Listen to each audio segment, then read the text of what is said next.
Good morning and welcome to the new edition of Frontiers of Knowledge. When we were children, we used to be mesmerized by the stories of half animal, half human entities. Mermaids were the usual attraction. And in Hindu mythology, there's a god Narsimha, who is half man, half lion. The stuff of the fairy tales was the humans and the animals interacting. Maybe that was the aspect which was there to make an organic person.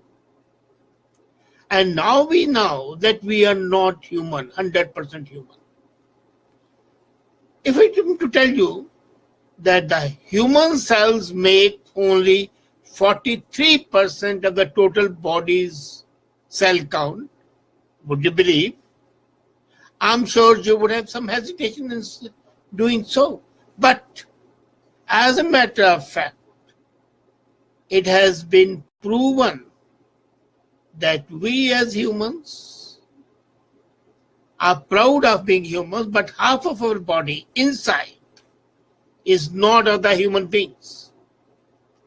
Only 43% of our cells are human, and there's rest microscopic colonies from other places, which we called microbiome. Now, microbiome, which constitute 50% of our cells, is rapidly transforming our understanding of diseases ranging from allergy to Parkinson's. And as a matter of fact, even the question of asking what is human, what does it mean to be human, is leading to new innovative treatments as well.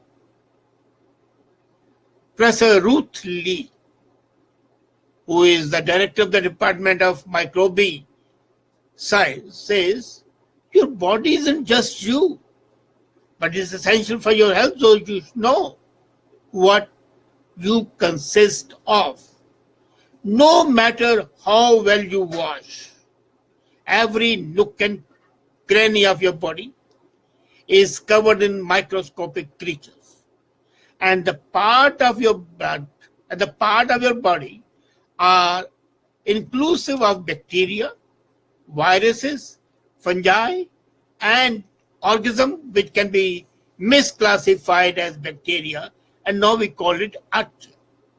The greatest concentration of this microscopic life is in the dark, murky depths of our oxygen-deprived bones.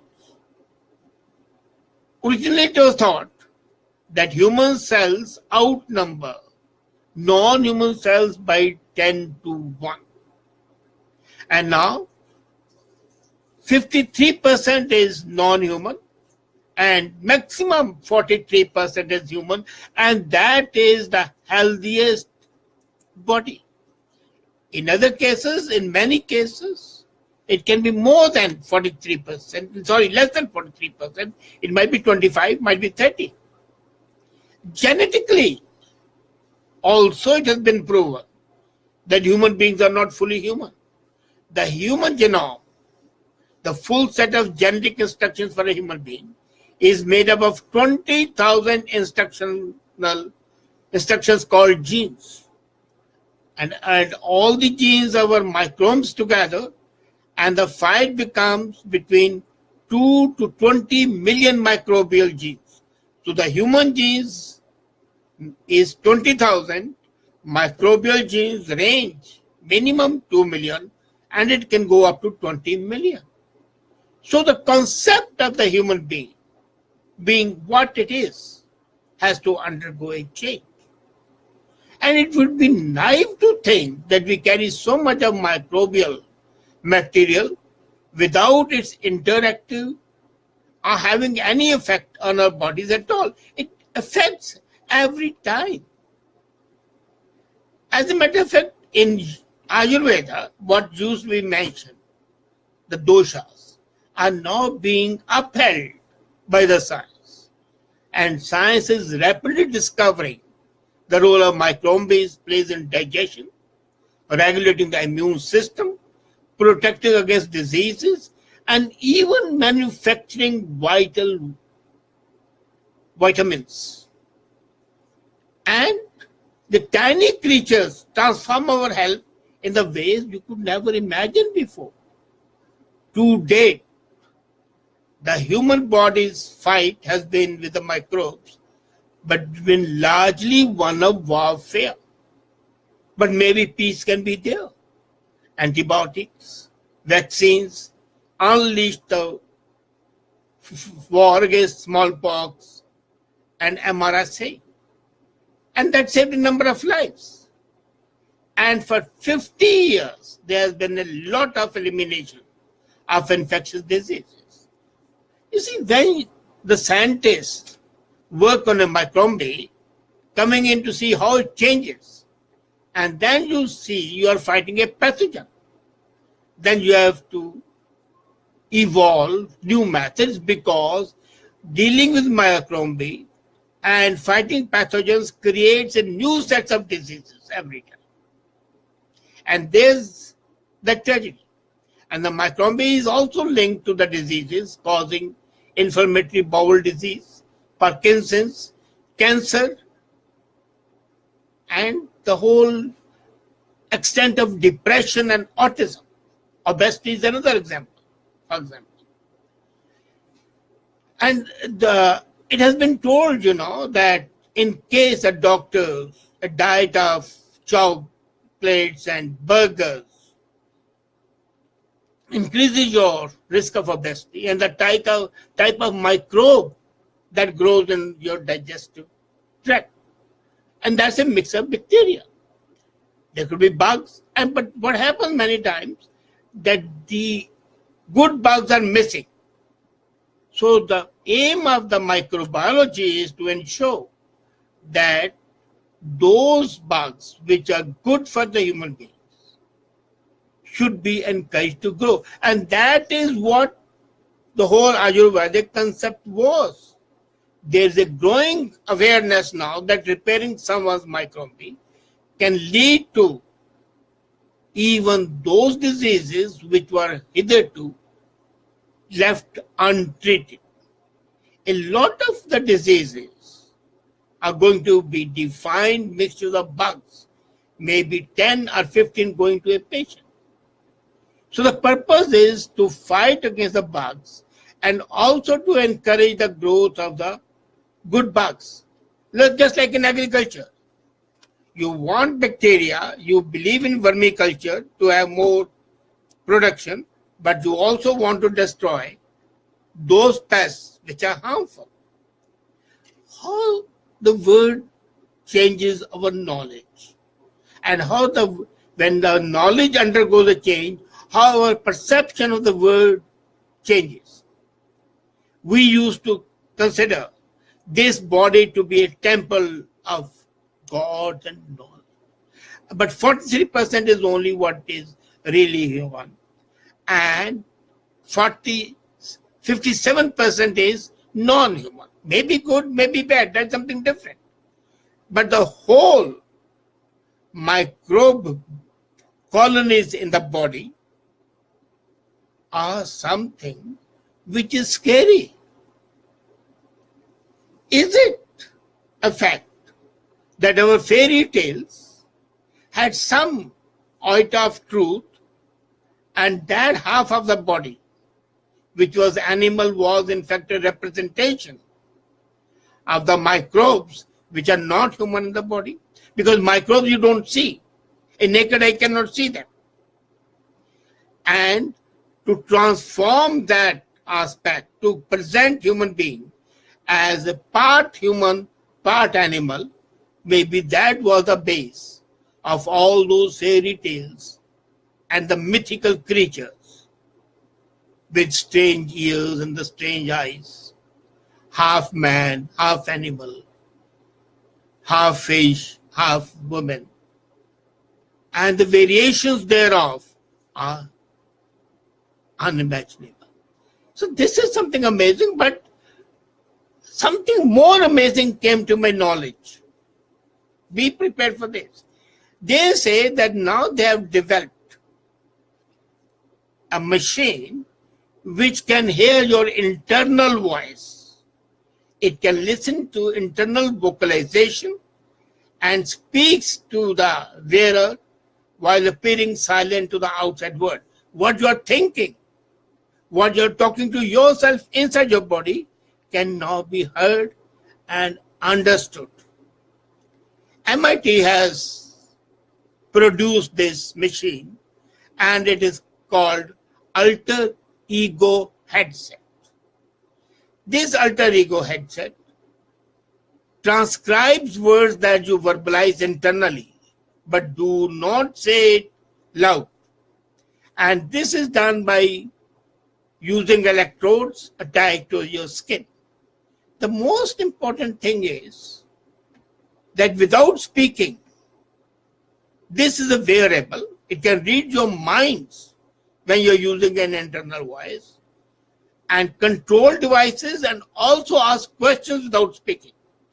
So the person who is talking to you thinks, the machine translates it, goes into your body, you respond without responding, and the person who is talking to you understands what he is saying. As I said, the name is alter ego. So idea is that we have a computing platform that's more internal, and it combines the human and the machines in such a way that you feel like an internal extension of your own thought. It is intelligence augmentation, not artificial intelligence. It's basically artificial intelligence device, but it is intelligence augmentation device. And this was presented in Tokyo recently, Association of Computing Industry. Now, machine is like a jaw and chin worn. It's worn on your jaw and chin and clipped on the top of the ears to hold it in the places. So it's like basically what they call it, a chin strap. 4 electrodes under the white plastic device make contact with the skin and pick up subtle neuromuscular signals. When a person, and these signals would be generated when a person is talking with himself or thinking. And when somebody says something, words, inside their mind, artificial intelligence within the device can match particular signals to the particular words and feeds them to a computer. And similarly, when those are fed in a computer, you can see it. And the computer can then respond to the devices using a speaker, which is a bone conduction speaker. So it plays sounds in your ears without the need of an earphone to be submitted, leaving it free to hear other voices as well. So that voice is being communicated to you. You internalize it. There is no external listening or external speaking involved at all. So the computer then responds to the device using this speaker, and the interaction takes place, the conversation takes place. And imagine it. Today you cannot live without your digital device, your cell phone, and these devices are disrupting. Now, when this machine is further fine-tuned and becomes a sort of an app which can be put on your mobile machine, you can always think what other person is thinking. And this is bad. So the tests were conducted, and alter ego managed an average of 92% accuracy in a 10% trial. Each person was internally conversed with for 15 minutes. 10 persons for 15 minutes, and the resultant accuracy is 92%. This is exceedingly amazing. The human threshold for the voice accuracy is around 95%. So if when you say by the voice, 95% is accurate. Here 92% your internal thought. Now the point is, this is going to be a great tool. For whom? For the police, for the spies and others. They can always understand what you are saying. You are being asked a question and you don't respond.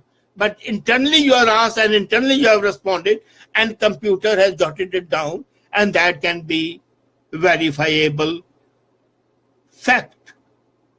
The only problem is the device tapped your face, a barrier like the Google Glass. They could not overcome it. Whether the scientists are able to make it less of a chin strap or not, it's something different. Because when you are a prisoner in the police station, you can be asked to wear it. But otherwise, spies may not be able to wear it. They might have to do something more. But the most important is, even in the high noise environment, you can talk to one another without any problem, without speaking a single word. The applications, as I said, in military, and in all those applications which restrict normal speech, are too many. And that is something really, really out of this world. So, today what we see is that we are not fully human. Our cells are not human. Only 43% of them, at the best. And tomorrow, what we are thinking may be known to the others. Is Orwell's 1984 come? Are we living in 2018 or in the dream world of 1984 as envisaged by George Orwell? I shudder. My thoughts to become a public property is something which not only enrages me, but it outrages me. I may be able to tolerate that 50% of my body inside is not human. But what I vocalize internally to become a public property is amazing. What are the privacy laws going to do about it? All those laws fall by the roadside. And human beings can become victims of the state held mastery on your souls even. Earlier your bodies used to be controlled. Now even your souls can be controlled. And that's not a very happy sign for the human dignity and human liberty, liberty of thought, liberty of expression. Thank you.